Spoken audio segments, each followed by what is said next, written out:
जय हिंद, नमस्कार फ्रेंड्स। ज्योति क्लासेस में आप सभी का एक बार फिर से स्वागत है। हेलो दोस्तों, कैसे हैं आप सभी? आई होप आप सभी बहुत ही अच्छे होंगे, स्वस्थ होंगे, स्टडी अपनी कंटिन्यू कर रहे होंगे। चलते हैं हमारी आज की क्लास की तरफ। सभी को सुप्रभात, गुड मॉर्निंग। देखते हैं आज के दिन क्या है कुछ खास। तो फ्रेंड्स, आज है हमारा 14 अप्रैल।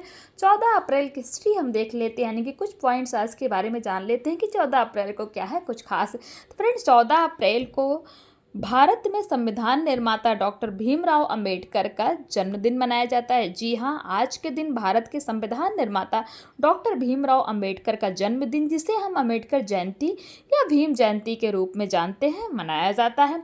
और इनका जन्म हुआ कब था? तो 14 अप्रैल 1891 ईस्वी को हुआ था।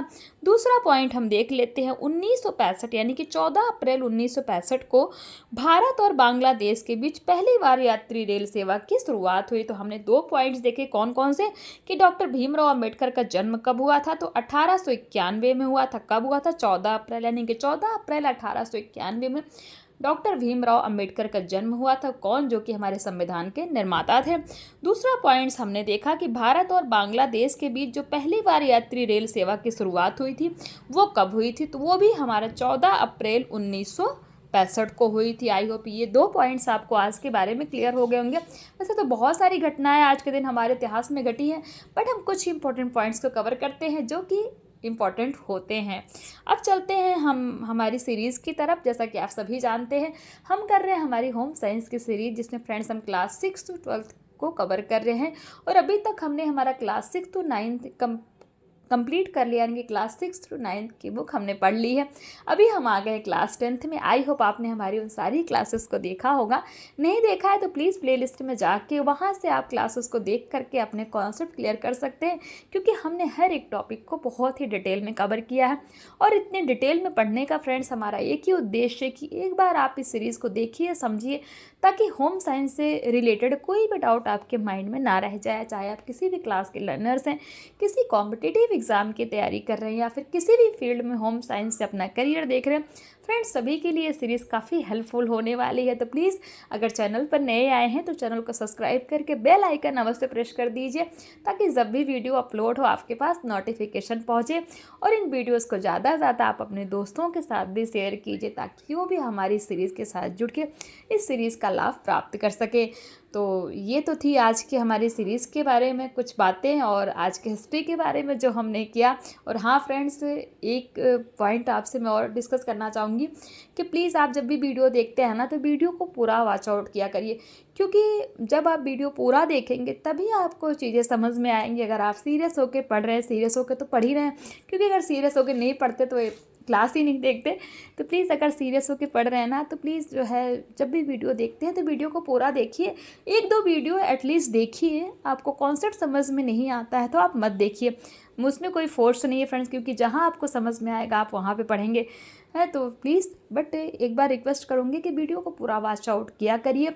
और एक कोई भी एक टॉपिक, जैसे मैंने अभी ये टॉपिक स्टार्ट किया है पर्यावरण प्रदूषण का, इससे रिलेटेड जितनी भी वीडियोस हम आपको प्रोवाइड करा रहे हैं तो उनको देखिए। फिर क्वेश्चन आंसर्स की प्रैक्टिस हम करते हैं तो उनको भी आप देखिए। फिर आप देखिए कि आपसे क्वेश्चन आंसर सॉल्व हो रहे हैं कि नहीं हो रहे हैं।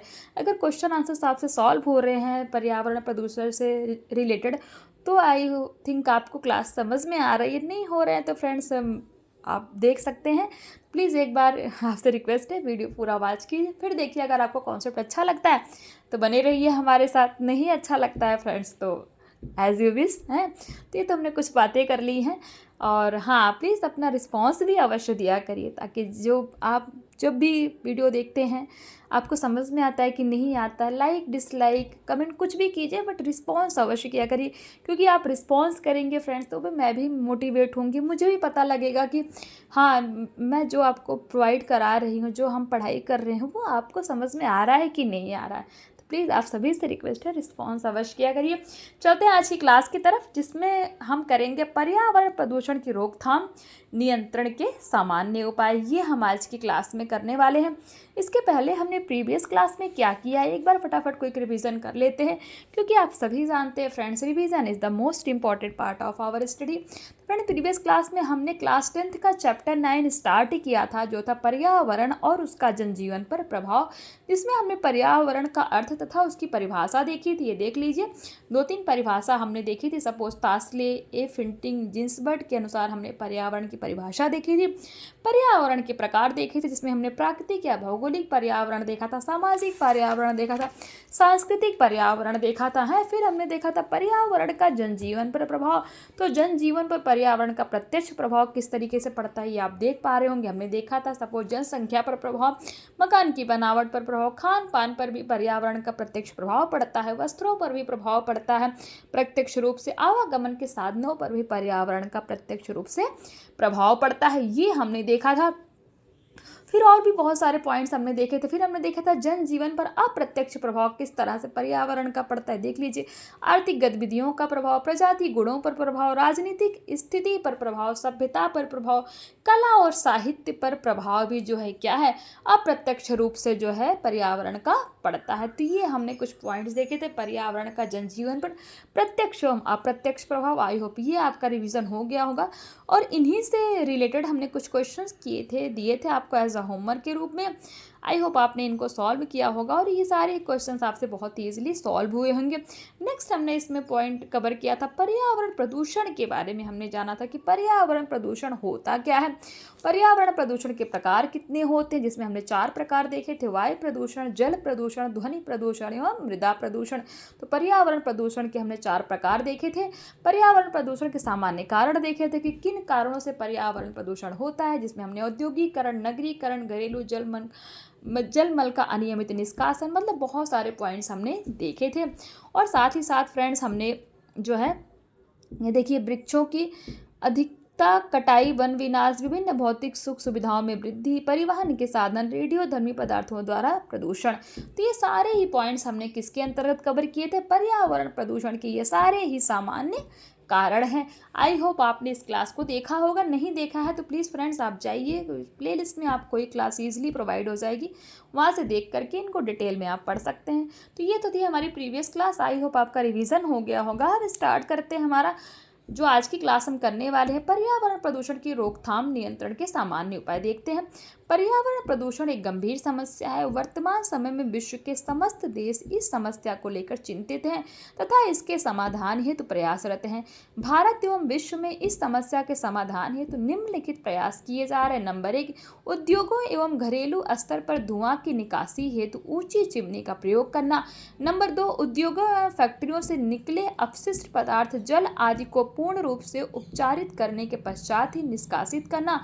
नंबर 3 है फैक्ट्रियों एवं उद्योगों की स्थापना आवासीय क्षेत्र से दूर करना, यानी कि जो फैक्ट्री और उद्योग होते हैं उनको जो है जहाँ हम रहते हैं जहाँ पे आवासीय क्षेत्र से दूर बनाना चाहिए। नंबर 4 है वाहन प्रदूषण की रोकथाम हेतु वाहनों की समय समय पर जांच करवाना। जैसे हमारे मोटरसाइकिल हो गया, बाइक हो गया है, कार हो गया, जो हमारे वाहन है इनको क्या करना चाहिए प्रदूषण की रोकथाम के लिए समय समय पर इनकी जांच करवानी चाहिए। नंबर 5 है ईंधन की कम से कम खपत करना, अनावश्यक ईंधन व्यर्थ ना करना। नंबर 6 में कृषि में जैव उर्वरकों का प्रयोग करना। नंबर 7 परिवहन ईंधन के रूप में CNG, LPG आदि पर्यावरण हितैषी ईंधन को बढ़ावा देना। नंबर 8 है ग्रामीण क्षेत्रों में ईंधन हेतु गोबर गैस संयंत्रों की स्थापना करना। नंबर 9 वनों की कटाई को नियंत्रित कर अधिक से अधिक पेड़ लगाने को प्रोत्साहित करना। नंबर 10 है परमाणु परीक्षण तथा विस्फोटकों पर रोक लगाई जाए। नंबर 11 इन सभी उपायों को लागू करके पर्यावरण प्रदूषण की समस्या को धीरे धीरे कम किया जा सकता है। इसके लिए सभी को मिलाकर कार्य करना होगा। तो ये तो हमने कुछ पॉइंट्स देखे किसके बारे में कि पर्यावरण प्रदूषण की रोकथाम या उनके नियंत्रण के सामान्य उपाय क्या है, यानी कि किस तरह से आप पर्यावरण प्रदूषण को नियंत्रित कर सकते हैं, कौन कौन से उपाय को प्रयोग में ला करके, उनके बारे में हमने देखा। और अब हम नेक्स्ट टॉपिक पे चलते हैं। नेक्स्ट टॉपिक पे फ्रेंड्स हम देखेंगे वायु प्रदूषण। स्वच्छ पर्यावरण एवं मानव स्वास्थ्य के लिए शुद्ध वायु का होना आवश्यक है। हमारे वायुमंडल में विभिन्न प्रकार की गैसें एक निश्चित अनुपात में संगठित रहती है। वायु प्रदूषण से तात्पर्य ऐसी स्थिति से है जिसमें विभिन्न कारणों से वायु में उपस्थित विभिन्न गैसों के अनुपात में ऐसा परिवर्तन हो जाता है जिसका मानव जीवन पर प्रतिकूल प्रभाव पड़ता है। मानव शरीर में होने वाले विभिन्न प्रकार के रोग जैसे श्वसन संबंधी रोग, हृदय रोग, तंत्रिका तंत्र रोग एवं क्षय रोग इत्यादि के लिए वायु प्रदूषण ही उत्तरदायी होता है। इस प्रकार वायु प्रदूषण मानव स्वास्थ्य के लिए एक गंभीर खतरा बनता जा रहा है। अब देख लेते हैं वायु प्रदूषण के कारण क्या है। विभिन्न प्रकार की अशुद्धियां होने से वायु दूषित हो जाती है। वायु प्रदूषण के प्रमुख कारण निम्नलिखित है। नंबर 1, श्वसन क्रिया। सजीव प्राणियों में श्वसन की क्रिया होती है। श्वसन क्रिया में वायु का सर्वाधिक प्रयोग होता है। श्वसन क्रिया के दौरान प्राणी ऑक्सीजन ग्रहण कर कार्बन डाइऑक्साइड मुक्त करता है यानी कि छोड़ता है, जिससे वायुमंडल में कार्बन डाइऑक्साइड की मात्रा बढ़ जाती है जो वायु को अशुद्ध करती है। नंबर 2, दहन क्रिया के कारण विभिन्न वस्तुओं अथवा पदार्थों जैसे लकड़ी, कोयला आदि को जलाने में ऑक्सीजन का प्रयोग होता है तथा वायुमंडल में कार्बन डाइऑक्साइड की मात्रा बढ़ती है जिससे वायु प्रदूषित होती है। दहन क्रिया से कार्बन मोनोऑक्साइड जैसी कुछ विषैली गैसें भी उत्पन्न होती है। नंबर 3, औद्योगिकरण। विभिन्न उद्योग धंधों से उत्पन्न होने वाली अनेक प्रकार की विषैली गैसों एवं धुएं के कारण वायुमंडल में विभिन्न अशुद्धियां उत्पन्न हो जाती हैं और वायु प्रदूषण होता है। नंबर 4, धातुकर्मी। आर्सेनिक, निकिल, क्रोमियम एवं सीसा जैसे हानिकारक वायु प्रदूषक विभिन्न धातुकर्मी प्रकर्मों में निष्कर्षित होते हैं जो वायु को प्रदूषित कर देते हैं। नंबर 5 है कृषि रसायन। कृषि में प्रयोग किए जाने वाले रसायनों से भी वायु प्रदूषण उत्पन्न होता है। कृषि कार्यों के लिए उपयोग किए जाने वाले विभिन्न प्रकार के उर्वरक, कीटनाशक, अपतृणनाशी व कवकनाशी इत्यादि पदार्थ वातावरण में कार्बनिक फास्फेट, क्लोरीन युक्त हाइड्रोकार्बन्स, आर्सेनिक तथा सीसा इत्यादि वातावरण में पहुंचाते हैं तथा वायु को प्रदूषित करते हैं। नंबर 6 है रेडियोधर्मी पदार्थ। विभिन्न प्रकार के परमाणु परीक्षणों से रेडियोधर्मी पदार्थ वातावरण में पहुंचते हैं तथा वायु प्रदूषण में वृद्धि करते हैं। नंबर 7 है वनों तथा वृक्षों का काटा जाना। वन एवं पेड़ पौधे वातावरण की शुद्धता के प्राकृतिक कारक हैं। वृक्ष पर्यावरण से कार्बन डाइऑक्साइड लेकर ऑक्सीजन निष्कर्षित करते हैं जिससे वायु में ऑक्सीजन की मात्रा कम नहीं होती। वृक्षों तथा वनों को काटने से प्रकृति तथा वायुमंडल में असंतुलन हो जाता है और वायुमंडल में उपस्थित ऑक्सीजन की मात्रा में कमी होने लगती है तथा कार्बन डाइऑक्साइड एवं कार्बन मोनोऑक्साइड जैसी जहरीली गैसों में वृद्धि होती है। इस प्रकार वायु प्रदूषित हो जाती है। अब चलते हैं, देखते हैं हमारा जो नेक्स्ट टॉपिक है, वायु प्रदूषकों का प्रतिकूल प्रभाव। वायु प्रदूषकों का जन स्वास्थ्य पर प्रभाव निम्न रूप से परिलक्षित होता है। नंबर 1, मनुष्य पर प्रभाव। मनुष्य पर प्रभाव है नंबर 1, नाइट्रोजन के ऑक्साइड फेफड़ों का कैंसर, इन्फ्लुएंजा की प्रतिरोधक शक्ति का ह्रास करते हैं। नंबर 2, सल्फर डाइऑक्साइड फेफड़ों के ऊतकों पर नकारात्मक प्रभाव होता है तथा यह पुरानी खांसी का कारण होता है। नंबर 3, क्लोरोफ्लोरोकार्बन ओजोन की परत में छिद्र के कारण पराबैंगनी किरणों का पृथ्वी पर आगमन होता है जिससे कैंसर, त्वचा कैंसर जैसे रोगों की उत्पत्ति होती है। नंबर 4, कार्बन मोनोऑक्साइड मस्तिष्क पर कुप्रभाव बौद्धिक क्षमता के ह्रास का कारण होता है। नंबर 5, सूक्ष्म कण कैडमियम व सीसा तथा राख, कालिख व धुएं के कारण उच्च रक्तचाप होता है। रुधिर में अधिक मात्रा के कारण मृत्यु तथा कम मात्रा के कारण तंत्रिका तंत्र तथा गुर्दों पर कुप्रभाव पड़ता है जो आंखें, गला, कान, श्वास संबंधी रोग और फेफड़ों के कैंसर के कारण होते हैं। तो मनुष्य पर किस तरह से प्रभाव पड़ता है वायु प्रदूषकों का? तो नाइट्रोजन के ऑक्साइड का क्या प्रभाव पड़ता है? नाइट्रोजन के ऑक्साइड के कारण फेफड़ों का कैंसर होता है, इन्फ्लूएंजा की प्रतिरोधक शक्ति का ह्रास होता है।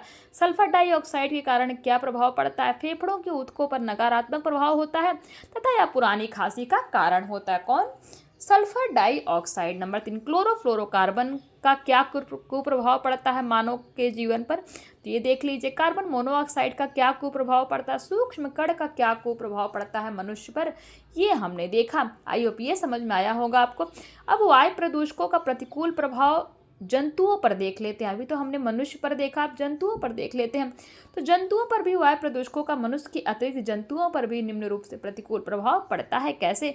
नंबर 1, वायु में धूल कणों एवं सल्फर डाइऑक्साइड जैसी हानिकारक गैसों की मात्रा में वृद्धि होने से पशुओं के फेफड़ों में अनेक बीमारियां उत्पन्न हो जाती हैं। ध्यान दीजिएगा, जो हमारा वायु होते हैं उनमें धूल कणों एवं सल्फर डाइऑक्साइड जैसी हानिकारक गैसों की मात्रा में अगर वृद्धि हो जाती है तो पशुओं के फेफड़े जो होते हैं उनमें अनेक बीमारियां उत्पन्न हो जाती हैं। नंबर 2, इसी प्रकार वायु में कार्बन मोनोऑक्साइड की अधिक मात्रा में उपस्थिति से पशुओं की मृत्यु हो जाती है। अगर वायु में जो कार्बन मोनोऑक्साइड है उसकी मात्रा अधिक हो गई तो क्या हो जाता है? पशुओं की मृत्यु हो जाती है। नंबर 3, वायु में उपस्थित फ्लोरीन गैस घास में एकत्रित हो जाती है जो आहार के माध्यम से पशुओं के शरीर में पहुंचती है तथा इनके दांतों एवं अस्थियों पर प्रतिकूल प्रभाव डालती है। तो ये तो हमने 2-3 पॉइंट जाने किसके बारे में कि वायु प्रदूषकों का जंतुओं पर किस तरह से प्रभाव पड़ता है, इसके बारे में हमने जाना।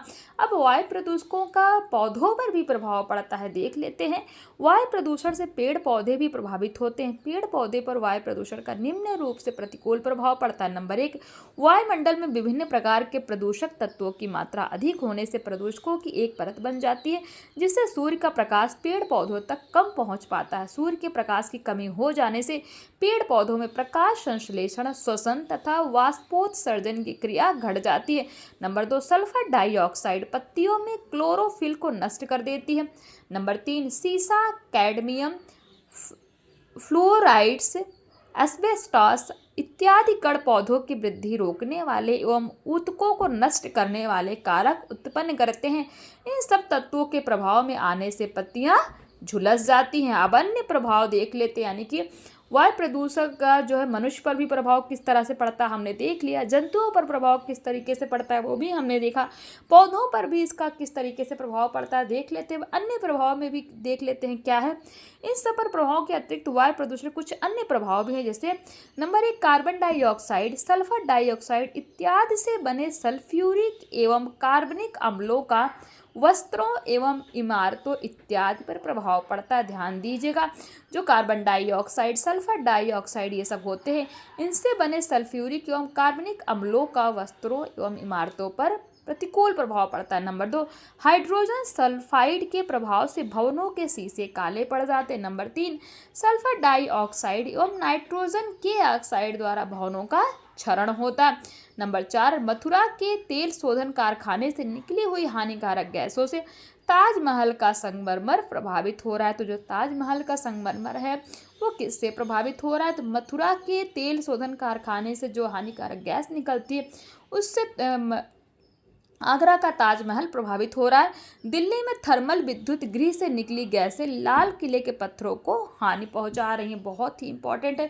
तो अगर आपसे क्वेश्चन पूछ लिया गया कि लाल किले को हानि पहुंचाने वाली गैसें कहाँ से निकल रही हैं, तो दिल्ली में थर्मल विद्युत गृह से जो गैसें निकल रही हैं उन्हीं के कारण लाल किले के पत्थरों को हानि पहुंच रही है, यानी कि उनको क्षति पहुंच रही है। अब देख लेते हैं वायु प्रदूषण के नियंत्रण के उपाय। हमने तो देख ली कि वायु प्रदूषण का किस तरीके से प्रतिकूल प्रभाव पड़ता है, मनुष्य पर है, जंतुओं पर, पौधों पर, अन्य प्रभाव क्या पड़ता है, इन सब के बारे में तो हमने जान लिया वायु प्रदूषण के बारे में। अब वायु प्रदूषण को नियंत्रित कैसे किया जा सकता है उसके कुछ उपाय देखते हैं। नंबर 1 है, प्रत्येक स्थान पर अधिक से अधिक वृक्षारोपण किया जाना चाहिए क्योंकि वायु के शुद्धिकरण में पेड़ पौधे महत्वपूर्ण भूमिका निभाते हैं।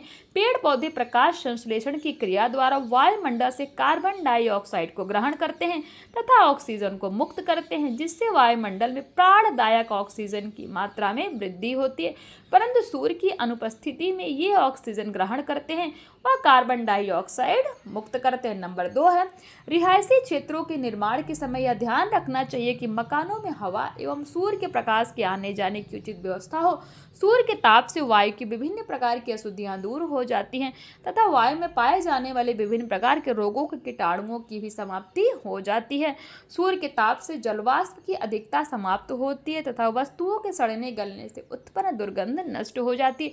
नंबर 3, भूमि को खाली नहीं छोड़ा जाना चाहिए क्योंकि उससे धूल उड़ती है तथा मरुस्थलीकरण बढ़ता है। नंबर 4, पशुओं के रहने का स्थान निवास से कुछ दूर होना चाहिए, जिससे अनेक अपशिष्ट पदार्थों से उत्सर्जित गैसें घर के आसपास एकत्र ना हो। नंबर 5 में देखते हैं, जिन घरों में अंगीठी आदि जलाई जाती है वहां धुआं निष्कासित करने की उचित व्यवस्था होनी चाहिए। साथ ही कोयला व लकड़ी का प्रयोग कम कर बायोगैस, पेट्रोलियम गैस तथा धुआं रहित चूल्हे के प्रयोग पर बल देना चाहिए। नंबर 6, आवासीय बस्तियों को औद्योगिक संस्थानों एवं फैक्ट्रियों से दूर बनाना चाहिए ताकि प्रदूषण मानव को प्रत्यक्ष रूप से प्रभावित ना कर सके। नंबर 7, जिन वाहनों में पेट्रोल, डीजल तथा मोबिल आदि का उपयोग होता है उन वाहनों का प्रयोग कम कर देना चाहिए तथा सीएनजी के प्रयोग पर बल देना चाहिए। नंबर 8 है, कच्ची सड़कों पर वाहन चलने से धूल उड़ती है जिससे वायु दूषित होती है तथा वाहन अधिक प्रदूषण उत्पन्न करते हैं, अतः वाहनों को चलाने के लिए पक्की सड़कें होनी चाहिए। नंबर 9 है, वायु प्रदूषण की रोकथाम को पर्याप्त महत्व दिया जाए तथा नागरिकों में स्वास्थ्य संबंधी जागरूकता लाई जाइए। तो हमने देखा कि वायु प्रदूषण को आप किस तरह से नियंत्रित कर सकते हैं, उनके बारे में हमने कुछ उपाय देखे। आई होप ये सारे ही पॉइंट्स आपको क्लियर हुए होंगे। इन्हीं से रिलेटेड कुछ क्वेश्चन देख लीजिए। नंबर 1 है, वायु प्रदूषण द्वारा किस प्रकार के रोग उत्पन्न होते हैं। नंबर 2, वायु प्रदूषण के कौन कौन से कारण है। नंबर 3, कोयला व लकड़ी का प्रयोग कम करना चाहिए, ये कथन सत्य है या असत्य है। आप आई होप आप इनको सॉल्व कर सकेंगे क्योंकि बहुत ही इजी क्वेश्चंस हैं और हमने इनको सभी पॉइंट्स को हमने पढ़ा हुआ है। तो ये तो हमने देखा वायु प्रदूषण के बारे में, वायु प्रदूषण के नियंत्रण के उपाय देखे। अब जो दूसरा प्रदूषण है हमारा देख लेते हैं हम, जल प्रदूषण। इसके बारे में हम ये देख लेते हैं, एक टॉपिक ये और कवर करते हैं। तो वर्तमान समय में जल प्रदूषण एक गंभीर समस्या बनती जा रही है। सामान्यतः शुद्ध जल में अवांछनीय एवं हानिकारक पदार्थों का मिल जाना ही जल प्रदूषण कहलाता है। दूसरे शब्दों में यह कहा जा सकता है कि जब जल में विभिन्न प्रकार के कार्बनिक एवं अकार्बनिक खनिज पदार्थ तथा गैसें निश्चित मात्रा से अधिक मात्रा में उपस्थित होते हैं जिनका मानव जीवन पर प्रतिकूल प्रभाव पड़ता है, तो उस जल को प्रदूषित जल कहा जाता है। ये जल स्वास्थ्य के लिए हानिकारक होता है। इस प्रकार के प्रदूषित जल को पीने से मानव टाइफाइड, पीलिया, हैजा इत्यादि गंभीर रोगों का शिकार हो सकता है। प्रदूषित जल हमारे देश एवं विश्व के लिए एक गंभीर समस्या बनती जा रही है। इसका जन स्वास्थ्य पर बहुत बुरा प्रभाव पड़ रहा है। एक अनुमान के अनुसार लगभग 50% पेट के रोग से ग्रसित व्यक्ति प्रदूषित जल के ही शिकार है, यानी कि जो 50% लोग हैं जिनको पेट की बीमारी है उन सभी का कारण क्या है, प्रदूषित जल। जल प्रदूषण के मुख्य कारण क्या क्या है देख लेते हैं। जल का प्रदूषण विभिन्न प्रकार के अशुद्धियों के कारण होता है। जल प्रदूषण के स्रोत अथवा अशुद्धियां निम्न प्रकार की होती है। नंबर 1, घरेलू अपमार्जक। घरों में अनेक ऐसे पदार्थों का दैनिक उपयोग किया जाता है जिससे जल प्रदूषित होता है। मक्खी, मच्छर, खटमल, दीमक, चूहे, कॉकरोच आदि छोटे जीवों को नष्ट करने के लिए विभिन्न पदार्थों जैसे साबुन, सोडा, पेट्रोलियम उत्पाद, फैटी अम्ल, डीडीटी, फिनाइल इत्यादि का उपयोग किया जाता है जो नालियों के द्वारा नदियों, झीलों में प्रवाहित हो जाते हैं जिससे जल प्रदूषण उत्पन्न होता है। नंबर 2, घरेलू सीवेज। मलमूत्र, घरेलू गंदगी तथा साफ सफाई व कपड़े धोने के उपरांत बचा जल घरेलू सीवेज होता है। हमने पहले भी पढ़ा है घरेलू सीवेज के बारे में। शहरी व ग्रामीण क्षेत्रों में उत्पन्न घरेलू सीवेज को इनके समीप प्रवाहित होने वाली नदियों में बहा दिया जाता है जिससे जल प्रदूषित हो जाता है और जल में ऑक्सीजन की कमी हो जाती है। नंबर 3, उद्योगों के अपशिष्ट पदार्थ।